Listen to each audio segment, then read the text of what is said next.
Graduats i graduades, quan vareu entrar per primera vegada en aquest recinte, probablement algú va dir que entràveu en un grup privilegiat. No tota la gent ha pogut invertir en si mateixa 4 o 5 anys de la seva vida. Probablement el que us va portar aquí va ser una idea romàntica, una curiositat apassionada, ja que espero que avui dia ja penseu d'una altra manera. Jo mateix vaig entrar en una facultat perquè el meu pare des de petit m'havia ficat al corcó de les pedres antigues, de la passió per les pedres antigues. M'havien intrigat unes figures prehistòriques d'un elefant i una mena de marcià en un abric del més profund del Sàhara.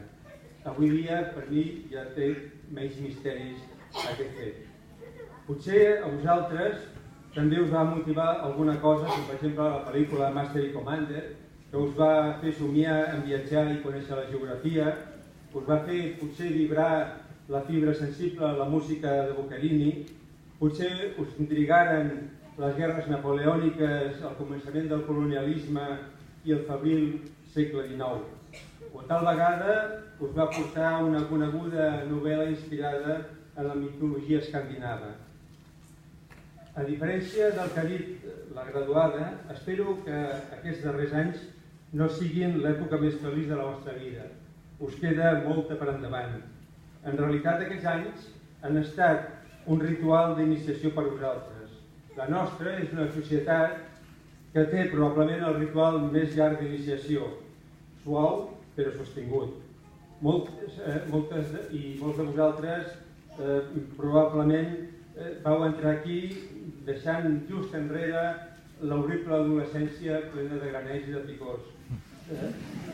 Arribar fins al final us ha costat esforços, disciplina i constància, perquè molt probablement durant aquest temps segur que us heu preguntat alguna matinada què faig jo aquí estudiant o acabant un treball per demà d'una maleïda assignatura troncal que m'importa un pito i que no em servirà per res. Ara sortiu d'aquí com a graduats i graduades en l'edat adulta, una edat de plenitud plena de reptes. Potser sentiu ara mateix un vertigen semblant al del nen que es posa per primera vegada de 4 grapes, assoleix el bipedisme propi de la nostra espècie i no sap què fer, i diu, i ara què faré, i de què m'han servit aquests esforços que he esmerçat aquí. És hora, sí, per fer el balanç, de veure què heu aconseguit, quin és el bagatge que us emporteu d'aquesta casa. En realitat, a mi m'agradaria pensar que us hem donat unes claus, les claus del coneixement, per saber què és el que passa al nostre voltant i per què està passant.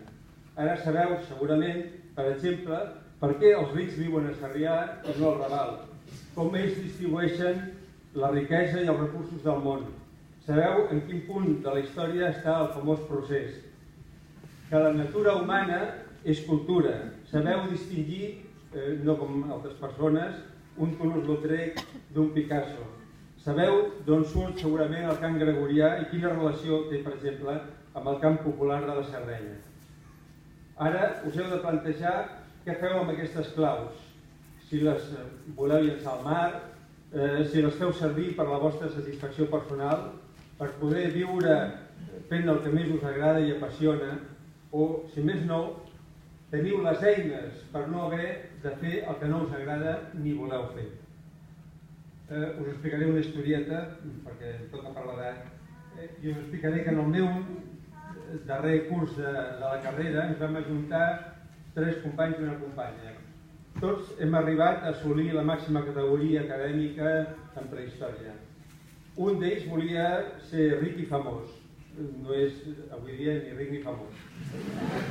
Un altre volia ser el Karl Marx de la prehistòria.